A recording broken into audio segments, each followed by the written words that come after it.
All right. Tonight's conversation with Dr. Talitha LeFlouria couldn't be a more fitting way of honoring women during Women's History Month. Her groundbreaking book, which I think some of you now have in your possession, Chained in Silence, Black Women in Convict Labor in the New South, tells the stories of women who, to use your term, have been everywhere and nowhere, whose bondage and labor helped resurrect the Deep South after the Civil War, but whose contributions have been largely absent from accounts about convict leasing and chain gang labor in this region. But incarcerated Black women are no longer absent from this history because of Dr. LeFlouria. She's an associate professor of history at the University of Texas at Austin, who has dedicated her scholarship to the experiences of Black women in post-13th Amendment bondage. Her book has garnered her many, many awards, and for those who haven't read it yet, you will soon see why. It is a gripping account of Black women's experiences, and more than that, in their experiences in convict leasing, the nuances of their experiences, beyond the pictures that we often see of people who are in convict leasing camps. And she's also working on another book. It's called Searching for Jane Crow, Black Women and Mass Incarceration in America, from the auction block to the cell block, which will be released soon. I could go on and on about how much this woman and her work means to me, and my colleagues can attest to how many times I brought up this book the moment that I heard about it and was reading it. I would bring it up in conversations of our work. I would bring it up in conversations about our building or about office space or supplies. I found a reason in almost every conversation to talk about Chained in Silence because it's had such an impact on me professionally and personally. But I'm not going to go on and on about that because we have very little time with our dear guest, and I think it'll be better spent in conversation. So please join me in welcoming Dr. LeFlouria. So why don't we go ahead and get started? Welcome. I think you have to, maybe there's a button.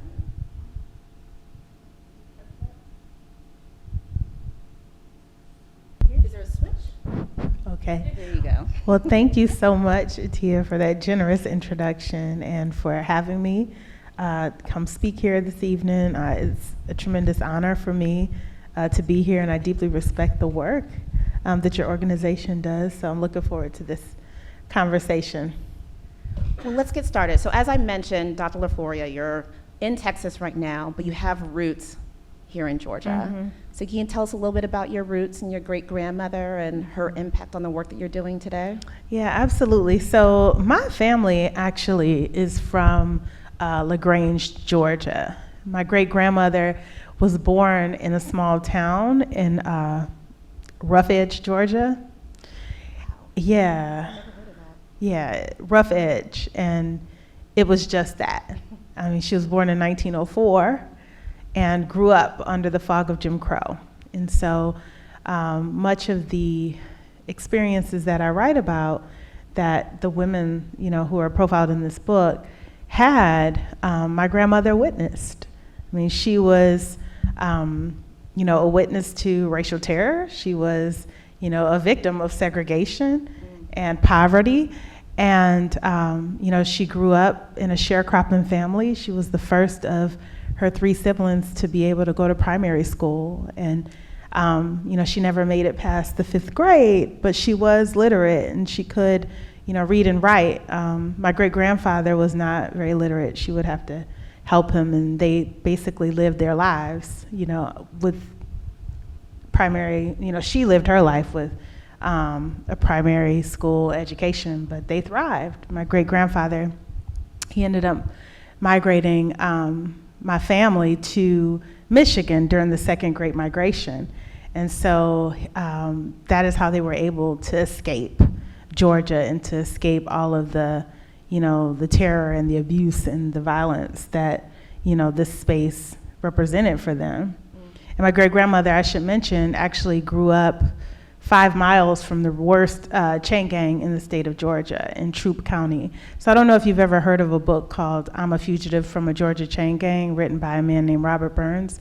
My great-grandmother lived right around the corner from, literally, like 5 miles from that chain gang. And so I'm sure that she saw, men and possibly women working on the side of the road in chains. And it was, the memories that she shared with me, but more so the memories that she she didn't share, the things that were too painful for her to share or to express that really influenced the writing of this book. I was more curious about what she was withholding than what she, shared, because much of what she did share was happy memories of, she and my great-grandfather, courting and going to the segregated picture show, right, in Georgia. But I can only imagine what was behind her pain and what she didn't want to share.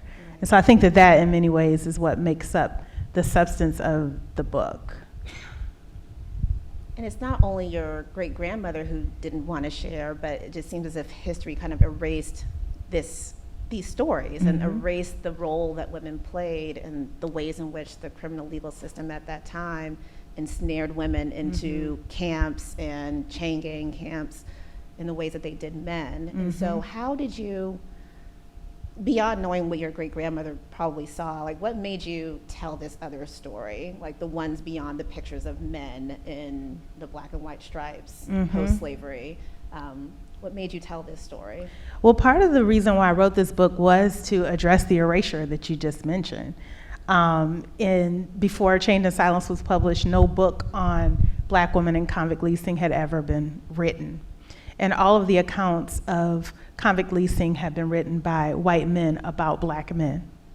And so for me, I felt like it was important to first address these historical silences and the erasure of black women, understanding the fact that black women have historically, from slavery to the present, been overrepresented in the criminal legal system, yet underemphasized or entirely erased from this history. And so for me, it was really important to highlight their stories.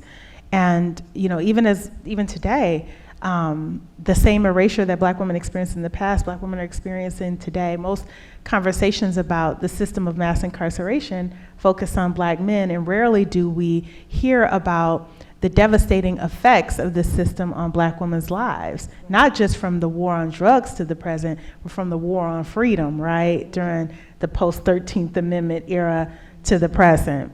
And so this is why I believe that this history is important and should be told, and it's much of the reason why I'm continuing to tell this story in a much longer form, starting with slavery and ending in the present.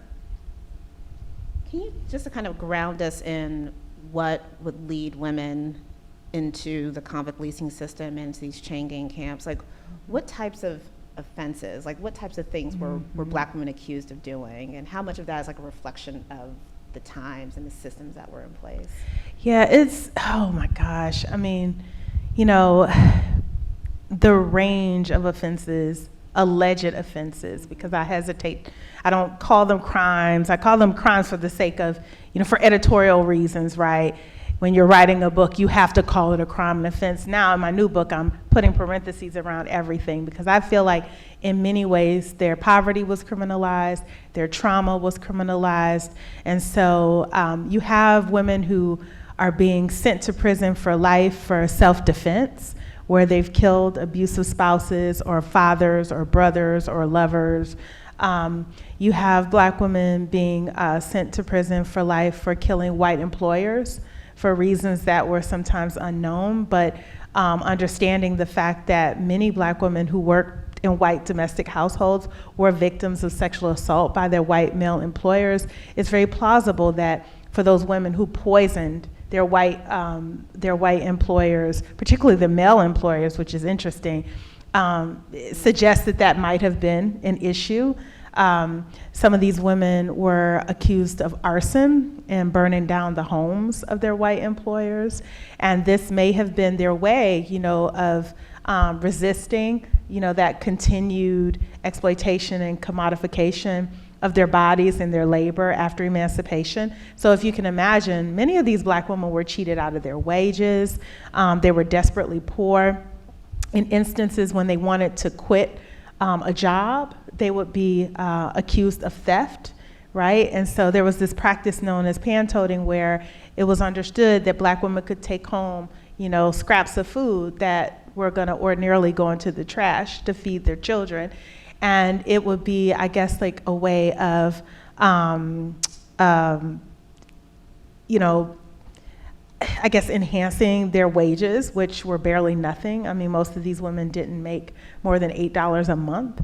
And so when they wanted to quit these jobs, they would be accused of theft, of stealing these food scraps, and then they would be incarcerated. And when they couldn't pay their fines, they were put to work on chain gangs. And so petty theft was one reason why a Black woman would be put to work on a chain gang. Another reason could involve prostitution. You know, for some women who wanted to essentially be, you know, entrepreneurs and didn't want to work in white households and didn't want to pick cotton, you know, they sold their bodies and, you know, they would be incarcerated for that. Some Black women bootleg liquor. You know, they would sell liquor, and their fines were higher than anybody's. And so what that says to me is that, you know, enterprising Black women who are entrepreneurs will be punished worse, you know, than Black women who are accused of petty theft. Like, I've seen examples of a Black woman selling liquor and getting a fine of $100. Now, this is in 1888. So if we were to, do the calculations today, we're talking about probably at least $2,000. And so they will end up on the chain gang for that. So it really mirrors the present in the sense that Black women's poverty was criminalized, like I said, and their trauma. Like today, so many Black women are incarcerated for addiction. So many which is a nonviolent, you know, misdemeanor, right? Which should not even be a crime. So many, Illness. It's an illness, right? So many Black women are criminalized, you know, for their trauma, right? And so I just see so many parallels between the past and the present, and the criminalization of poverty is one of the biggest parallels that I see. I mean, there were women who were literally re-enslaved, literally sold on auction blocks into a system that I call fixed-term slavery when they were accused and incarcerated for vagrancy, meaning that they didn't have a job or they didn't have a home, and they were quote-unquote idling. And so if they were, you know, found to be without employment or without a home, they were considered a vagrant and obviously charged with a crime, incarcerated. They couldn't pay their fines, they couldn't get out of jail, they would put them to work on chain gangs. There is so much in what you just said, so much, and I think that a number of folks here, a number of us work in the criminal legal system, and you know, at one stage or another, and I think this piece about the criminalization of poverty just really hits a number of us really hard, because what you're describing happening in the late 1800s and early 1900s is very much present, like you said. You can go to any number of courts in this state, misdemeanor courts, and see people get put on probation for no other reason than their inability to pay fines, or be sent to jail, like be threatened with jail time because they can't pay their fines. And the fact that we're talking about this over 200, you know, over 200 years after this, you know, more barbaric period, I mean, it just speaks volumes about our system and just how resilient it is. You think that you're tearing it down, but it's able to keep those core principles in place of criminalizing people's poverty and their skin color. Absolutely. And I don't know why an example just popped into my head, and maybe it's because, you know, this person is you know, calling out to have, you know, her name, like recognize her story told, but there was a young woman I'll never forget named Molly White who stole a baby dress because she was a teenage girl and she had just given birth to a baby, and she stole a baby dress and was incarcerated and fined $50 for a stolen baby dress. So the same kinds of punishment that we see wielded against poor people today, I mean, it was definitely weaponized against poor people in the past, and people who didn't have jobs. They had no source of employment. I mean, coming out of slavery was equivalent to what a returning citizen experiences when he or she or they come out of prison. There's no safety net. Right. You don't have a home. You don't have food. You don't have, oftentimes, anywhere to go. And so the same way that formerly enslaved people had nothing, returning citizens have nothing. And if they left the system, if they left convict leasing and such alive, They had nothing. they had nothing, and then it's like this cycle that we see today, right? Mm-hmm. That you leave with less than than you had when you went in, and With then the hopes that you'll come back. right. So you touched on a mother, for example. You touched on a young woman who had just given birth and was arrested because she was trying to steal clothing for her child. You talk about mothers in your book quite a bit. You talk about children, and in reading one of the sections in the book about motherhood and being someone in a convict lease camp or on the chain gang with a child, like, it reminded me about some of the work that we're doing and have done over the last couple of years with a prison here in Georgia called Lee Arendale, and it's a women's prison, and it's the prison where women who just gave birth will be sent. If they were incarcerated, they'll be sent to this prison after they gave birth to their babies, who, while they're in the hospital, would have been taken from them within 24 hours, because they can't go back to prison with their children. So then they're either given to a family member or taken into state custody. But what we saw beyond that horror was the horrors of being a woman in postpartum in a prison cell, and the use of shackles and solitary confinement, having women wear the same clothes they gave birth in for days at a time.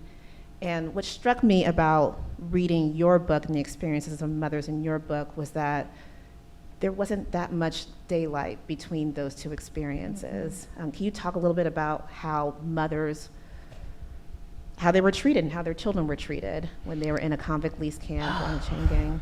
Yeah, I mean, that one of the most disturbing aspects of this history involves the treatment of mothers and of children in the system.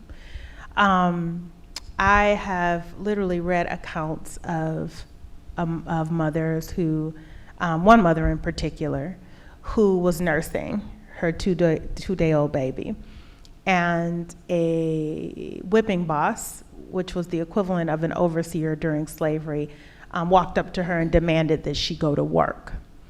She couldn't, she didn't want to leave her baby, and she decided that feeding her baby was more important than going back to work. He shot her with a shotgun. And so what that says to me is that the devaluation of Black motherhood, the devaluation of Black life, that really begins after emancipation, when Black people lose their monetary value to white enslavers. This is the period when we really begin to see how the system shifts from from conception to conviction as a way to grow these bound labor forces. Black women's wombs lose their worth after emancipation. And so this is what results in Black mothers being, brutalized, Black women being worked in heavy labor that oftentimes rendered them sterile. There was no investment in their future ability to reproduce, and the only time they were offered reproductive care was to enhance their ability to perform labor. So this overemphasis on Black women's ability to labor and the devaluation of their motherhood and their reproduction and the stripping of their reproductive rights happens. Black women never had reproductive rights, even during slavery. But after emancipation, it's not just a stripping of Black women's reproductive rights, but it's the stripping of Black women's ability to reproduce that distinguishes the system from slavery. And it's something that carries over to today. And I feel like all women of all races are essentially like suffering the collateral consequences of this this trend, if you will, that begins after emancipation. This when Black women's wombs lose their worth and brutalizing, mothers in carceral settings becomes normalized. Right. So you talk a lot about this devaluing of Black women's bodies, but one of the many things that struck me about your book was just the nuance in the ways in which Black women were viewed by, by these overseer type folks. And at one point in your book, you say they were the most vital asset, that Black women were the most vital asset in like the convict leasing, in the convict leasing system, precisely because their work was so important. But at the same time, they were devalued in all the ways that you're describing. Mm-hmm. And I think that when you, like in the histories of convict leasing and the pictures that you see is men doing manual labor and working in fields and, cramped in these, in these inhumane settings. But what you describe are Black women doing skilled labor, mm-hmm. and that labor making them this vital asset in a system that completely devalued them. So can you talk about this kind of dual identity that Black women had in the convict leasing system? Yeah, so they were, as you mentioned, dehumanized and devalued, but at the same time, their labor generated profits alongside men that exceeded, million, like there was in the millions, like the Chattahoochee Brick Company, for example, made at least $2 million off of convict leasing. And we're talking about, again, in the 1880s and 1890s, and you may be familiar with some of the work that's being done in the community to recognize victims of James English and the Chattahoochee Brick Company. But these women, they, worked in every single industry in this state after emancipation. They built railroads, they worked in brickyards, they worked in mines, they worked as lumberjacks, they worked on plantations, they worked as domestics, they were laundresses, they were, cooks, they, they did every kind of labor that you could imagine in the system indiscriminately. And so they also performed skilled labor. Some of these women were working as gristmill operators, some of them were working as blacksmiths, some of them were building railroads, building roads, building bridges, working in turpentine camps. There was no labor that they did not do. And that is what really sets Georgia apart from other states. Georgia had the most industries than any other state in the entire nation after emancipation. And what this meant is that Black women's labor would be used more indiscriminately in this state than in any other southern state in the country that, practiced convict leasing. And so Black women were, an incredible asset to the system. And they performed as much labor as the men did, even though they were represented in much fewer numbers. The range of labor that they produced exceeded what men were required to do. Why do you think that was? Gender norms. So a Black woman could go out and she can, in a convict lease camp, sometimes there were designated labor roles, other times there weren't. And so some of these women were actually shuffled between 3 or 4 or 5 different camps. They might start out in a brickyard, and then or might start out building a railroad. I've seen a woman go from a railroad to a brickyard to a broom factory to an all-female labor camp and working as a lumberjack to the Georgia State Prison Farm working as a plow hand over a 20-year period of time. So, the range of their labor was so expansive. Yeah. And, on top of doing domestic work, men were not required to do domestic work. Right. And the only time I have ever seen the historical record a man doing domestic work is because he was disabled. Or differently able. Mm-hmm. Mm-hmm. Which gets to a whole other issue, that people who were differently abled, like you just said, were still being ordered to work in these places, to do free labor in these places. And was that kind of stepping back to this issue of like how Georgia is separate or distinct from other states in terms of their convict leasing systems? Was that what really prompted you to focus on Georgia versus, you touch on Alabama a bit in your book, but it sounds like yeah, like just the range of experiences that women had were just across the spectrum in ways that they weren't in Alabama or other states. Is that right? It's absolutely the case. And, you know, when I wrote this book, that wasn't a research question for me. It's something that came out in the course of the research. And I remember one of the very first primary sources that I found was a newspaper article with the clipping and the picture of Maddie Crawford. And it was an article published in the Atlanta Constitution newspaper, I believe it was around 1903, and the heading said, "Only woman blacksmith in America is a convict."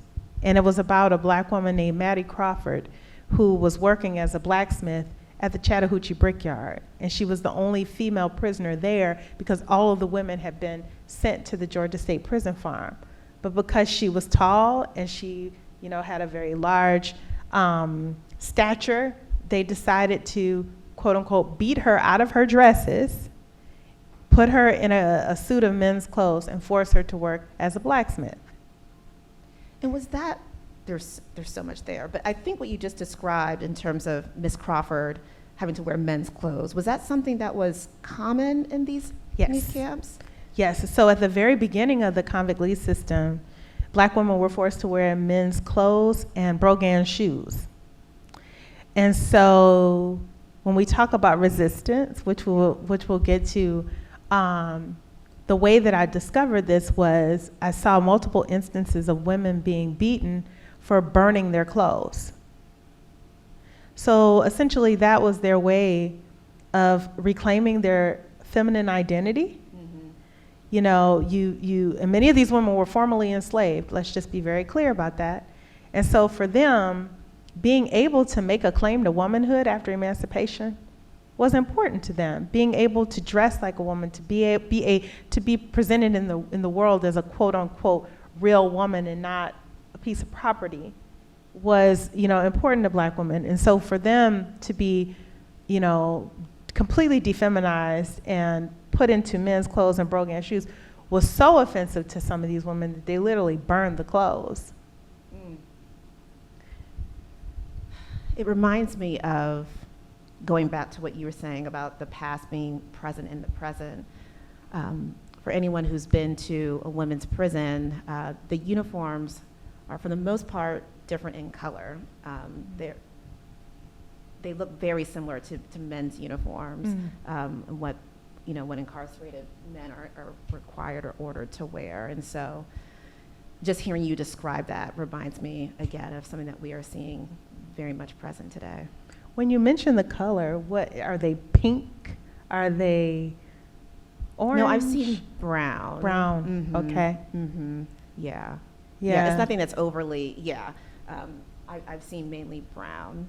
Well, the reason why I ask is because when the women in Georgia are sent to Camp Herdmont, which was an all-female prison camp, they take the women out of the striped suits and brogan shoes and put them into striped dresses. And so it's kind of like, but they shave their heads. So in the picture, when you see Camp Herdmont, all the women are bald in the sketch. So it's similar to what you're describing. You know, you change the color of the uniform or you slightly adjust it, but it still has some masculine, you know, there has to be a masculine feature to it, hence the putting women in striped dresses and shaving them bald. Right. Absolutely humiliating. So one thing that you've said a couple of times is all female camps and all women camps. Was it common for the camps to be just, you know, mixed gender with men and women together?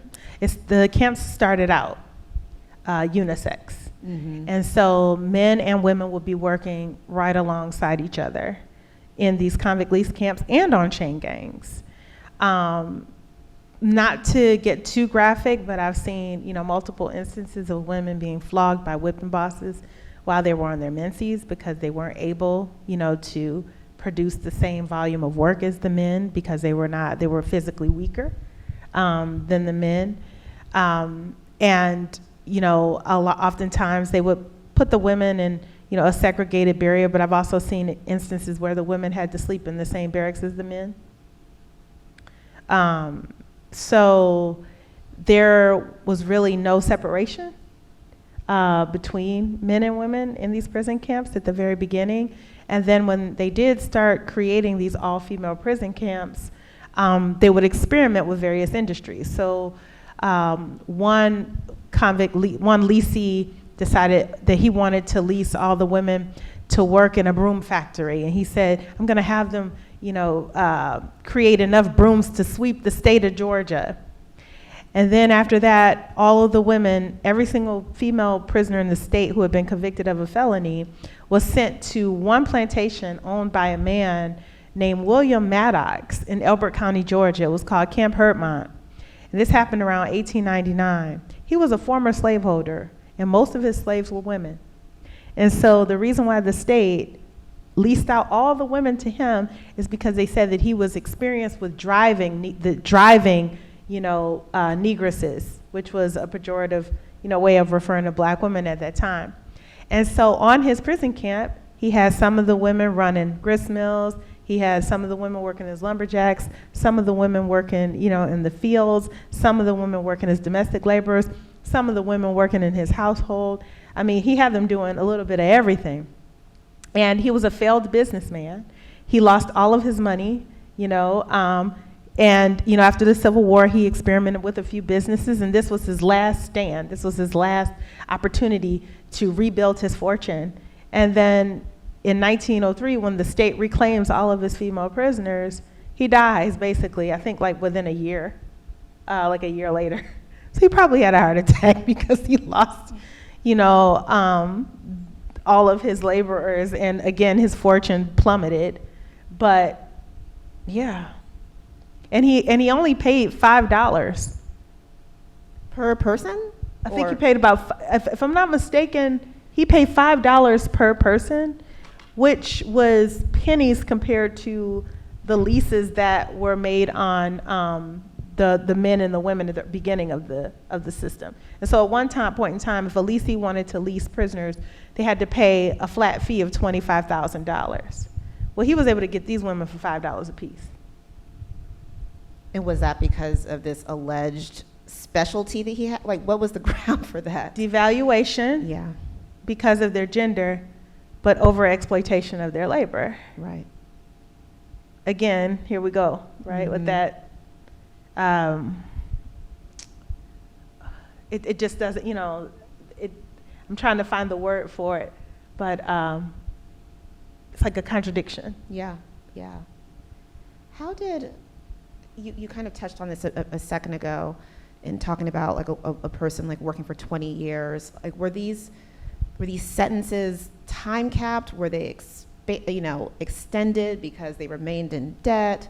How did women get out of this? Well, oftentimes I don't see very many examples of people having their sentences extended, but what I do see are examples of women convicted of felonies being given very long sentences in the state of Georgia, or life sentences for so-called crimes that women in other states that didn't have as many industries would be given like a quarter of the time for.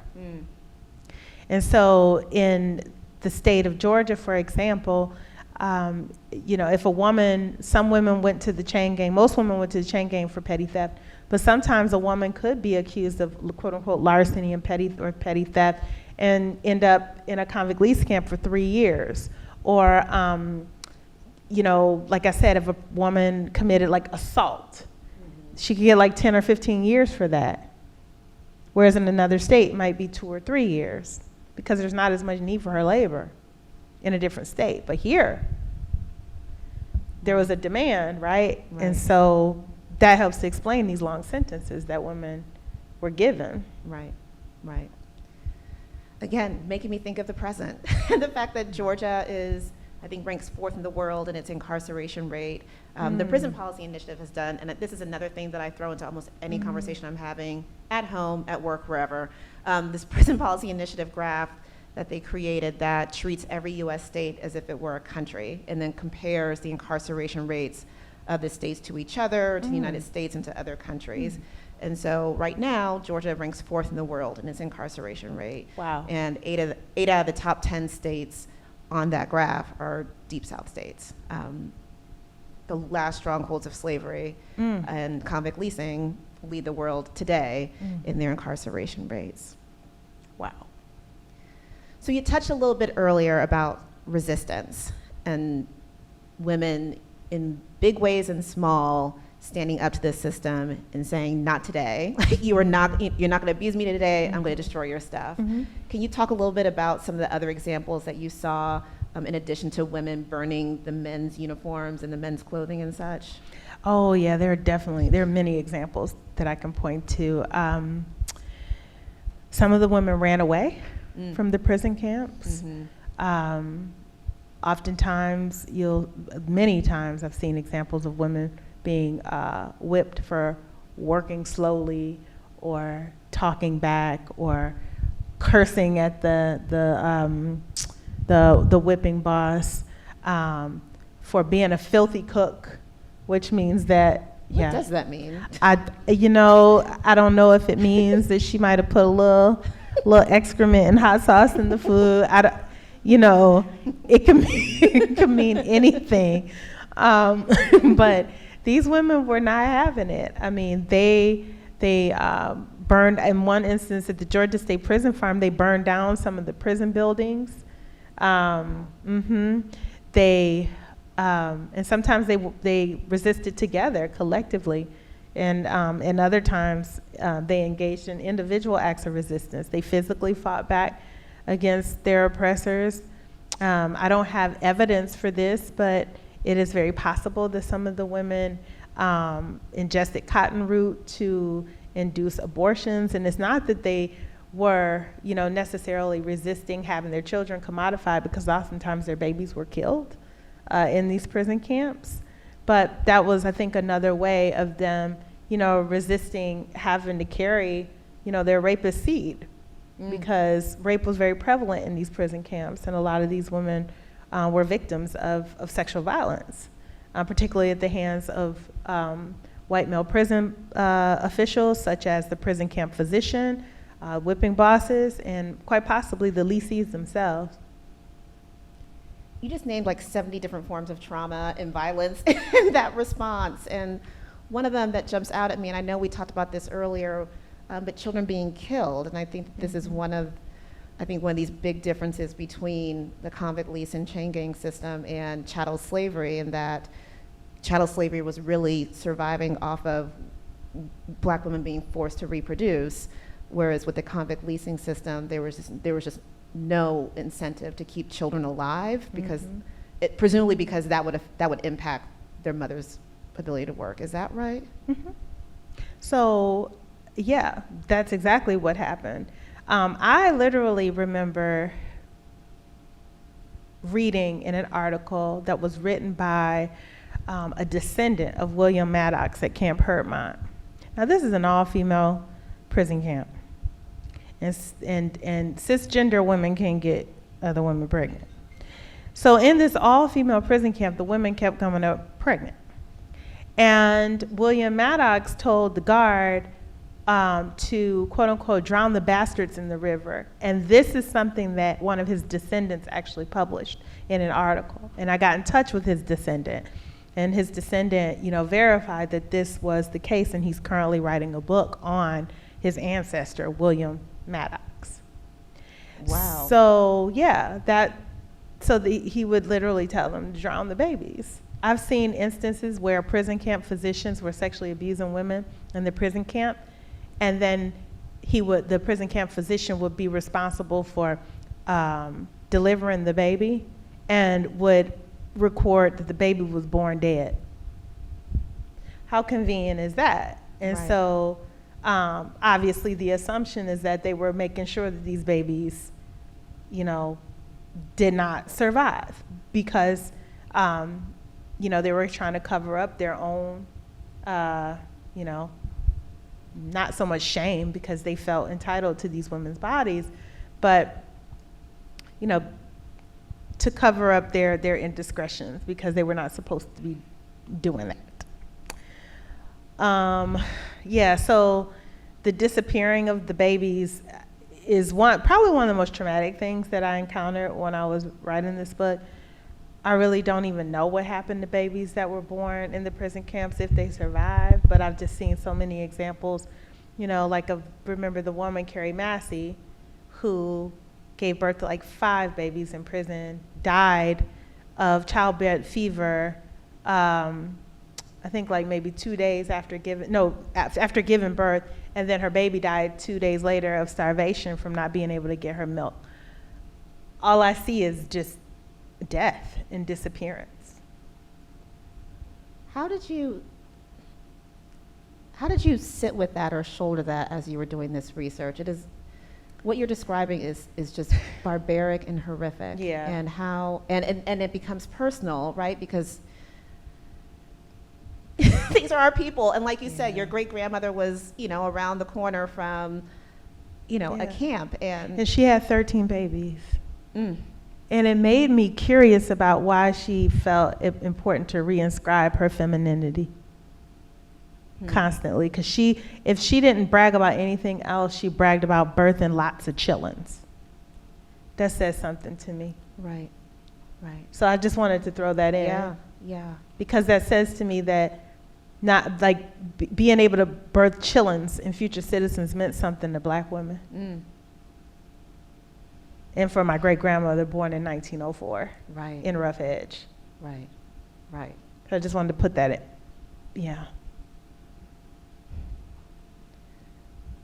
are we doing on time? 15 more minutes?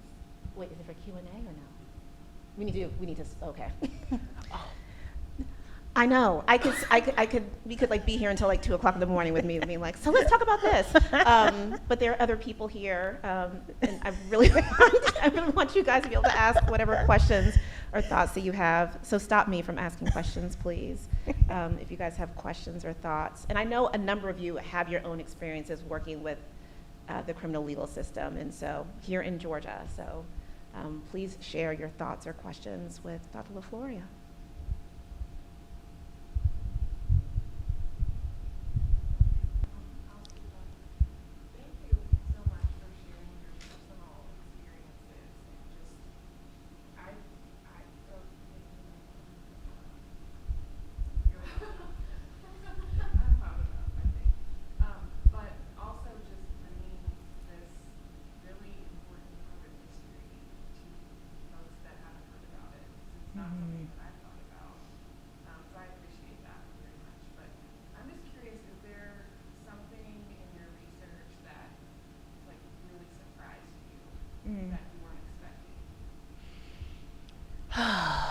What surprised me? Well, I have to say, I feel like almost everything about this story and about this history surprised me. On a very basic elementary level, the fact that Black women were actually forced into the system of convict leasing and actually lived and labored in it was surprising to me. I'd seen iconic images of Black men on chain gangs, and I'd even heard about Black men in the convict lease system, but I had absolutely no idea that women were forced into the system. And so that alone was surprising to me. And every single thing that I learned after that about their day-to-day experiences, about the violence that they experienced, about the terror, about resistance, about all of what we discussed today, everything was just new and surprising.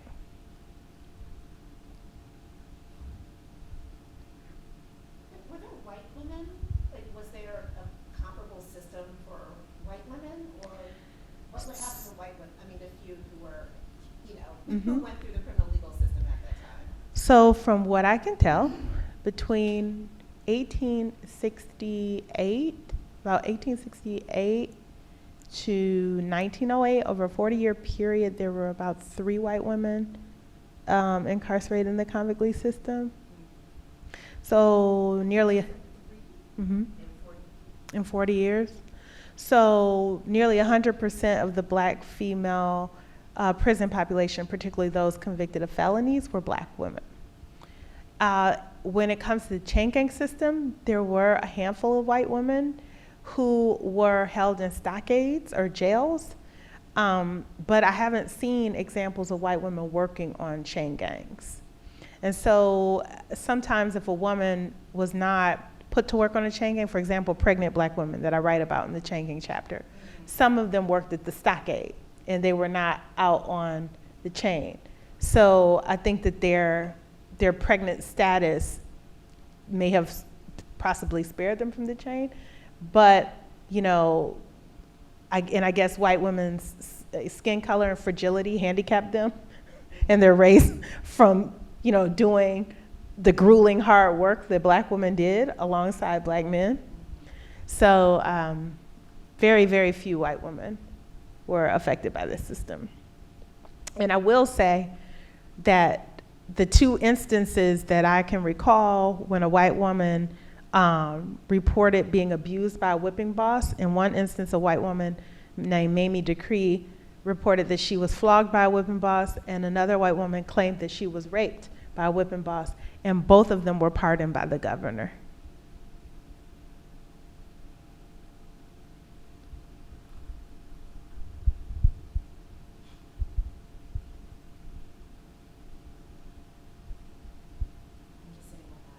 Okay. Any other thoughts or questions? Oh, thank you. I have a question. Did you see any changes in the practices and traumas from earlier on in Reconstruction racial terror versus later on in Jim Crow racial terror, and how the convict leasing system for women evolved over time? So the trauma remained consistent across, you know, the system, but there were changes. So for example, as I mentioned in the beginning, all of the women were put into these unisex, you know, prison camps, and then they were put into these all-female prison camps, and then the state of Georgia decided to reclaim its property and establish a state prison farm in Milledgeville, and then use the women's labor there to pick cotton, and they basically sold the cotton on the open market, and the state made a fortune from it. So there are changes to the way that black women's labor was exploited in the spaces where they were exploited, but the way they were exploited never changed, if that makes sense.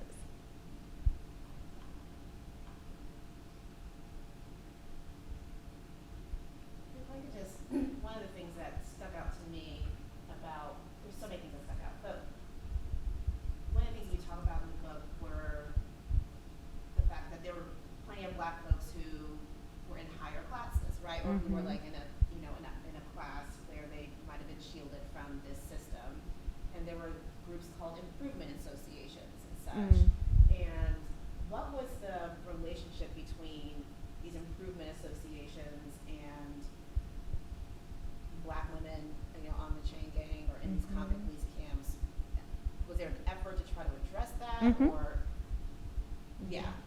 what role did class play in all of that? So that's a great question. Women who were members of the National Association of Colored Women, such as Mary Church Terrell, for example, were very influential in raising awareness about the convict lease system and its effects on women. And so she wrote a series of speeches. I should also mention that black women like Ida B. Wells referred to lynching and convict leasing as twin infamies. And she wrote an essay on convict leasing and gave speeches on the convict lease system. And this is not something that she's very well known for. You know, she's known as an anti-lynching activist, but people a lot of people don't know that she was also an anti-convict leasing activist as well. I should also mention that Frederick Douglass wrote articles and essays condemning the convict lease system. Surprisingly, Booker T. Washington wrote a piece on the convict lease system saying that he didn't have a problem with it as long as black people were not being punished or severely abused within it. Which doesn't surprise me, I'm sorry. So you were a little too overly optimistic. You got really excited. In a very wrong way. But one of the most staunch critics of the convict lease system was W.E.B. Du Bois. And he wrote extensively about convict leasing, its effects on black people's lives, and even about, the overcriminalization of black people, and raising awareness about, poverty and its impact on incarceration rates, he was one of the first to really say, you have to look at the environmental conditions in which people are living in to understand why, quote unquote, crime is happening. Black people are not inherently criminal. And so his work is vitally important. And I know that we know Du Bois was an intellectual and a sociologist, and he was also a criminologist. I did not know that. In many ways, his work reads like criminology, essentially. Like there's not a ton of theory. I guess I would call him maybe like a social criminologist. But his work was extremely influential. And he actually collected tons of statistics. Yeah, and he collected statistics on rates of incarceration of black people in Fulton County. I'll have to send some of that to you. Which actually is a good place, I think, to wrap up, because I think that what has become clear throughout this entire conversation, which I'm so grateful for, is that history is repeating. And a lot of things that we thought convict leasing was over, then it ended in the early 1900s, and again, it just morphed into what we have today, mass caging and mass incarceration. And in this room, we have a number of advocates who are working, again, at various points in the criminal legal system to try to free people, to challenge the role, again, of racism and classism in the caging of poor black people of color. What role do you see this history and the stories that you've collected and are telling? How can we as advocates use this history? I guess is what I'm asking in a very convoluted way. Given that we're seeing the same, very similar things, if not the same things today that we were seeing 200 years ago, what can we do with this history in our advocacy on behalf of impacted people who are inside of cages or outside of them today? I think getting policymakers to understand that this is a long-standing practice, and that if we don't take the time to really understand this history, then the history is going to keep repeating itself. And so I don't think that many of these, the folks who are creating these policies, really understand how much the past is the present. And if they don't understand the history, then they can't really make the connections to understand that what you are doing is extending, these, reproducing these harmful practices, and a set of practices that have been with us for centuries. If you don't know that, you're going to be less apt to think, or to stop for a moment to rethink or reconsider the laws or whatever it is, or these policies that are devastating and essentially just reproduce the same harm. And they're happening in the same places, too. In the same places. The Georgia State Prison Farm. Georgia State Prison has been incarcerating people for decades and just recently closed in the last year or so. Wow. But has been holding people there for decades, for hundreds of years. So when The one in Milledgeville? So there actually might be a different one. There's one in Reedsville. Okay. But Milledgeville used to have 5 different prisons Okay. in that city. Okay. And I wondered which one went from farm to prison camp. But it's wild, just reading the book and just seeing places that we know from our work. It's illuminating and also very disturbing. It's we literally went from, plantation, prison farm to modern day prison in these very same locations. And so I I think that as much as we think that we're doing like some sort of modern version of criminal justice, it's really, we're standing on the shoulders of people who were enslaving people before. Absolutely. I love the way you say that, as awful as that is. It's so accurate. I'm trying to end on a happy note. It's hard to do. And on a happy note. But I will say, again, like I am so grateful for the work that you are doing in telling Black women's stories. And I just can't even imagine where we would be without you. And so I'm really grateful for the light that you are shining on this and the ways in which you are trying to bring, like even the title of the book that's soon to be coming out, you know, from the auction block to the cell block. I mean, you are drawing those comparisons, and you have this ability to both pair this really in-depth research with a lot of stories, right?